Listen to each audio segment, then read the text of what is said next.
Hello guys, so in today's video we're going to talk about managing your organization remotely. Working remotely is the new normal for many managers and professional people, and remote working is expected to stay at a higher level following the COVID-19 pandemic. Whether this is working from home, managing people in different offices in the same country, or leading global teams, we need to adapt our leadership skills to an environment where we've got limited opportunity to get face to face. When we lead a team where everyone is in the same location, relationships form more easily. We can get to know people and build trust over coffee or lunch. Many aspects of leadership happen more naturally as a free byproduct of the proximity. In a remote team, we need to think more carefully about how we do this. Technology can help us. Research just found, for example, that interacting through video is almost as good as face-to-face in building trust. So make sure you turn on those cameras.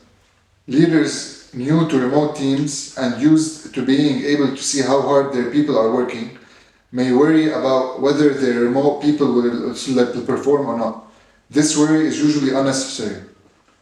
Research shows that people who work remotely, particularly home-based people, are actually more productive as they can focus easier and suffer fewer distractions. Be aware of the temptation to put more controls in place because you are out of your comfort zone.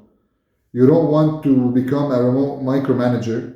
Now that you've got limited opportunities to get face to face, you also need to focus this scarce and valuable time on the things you can't do as easily through technology. When you visit your people or have the opportunity to have a face-to-face meetings, focus on building relationships and trust and building your team spirit and sense of community.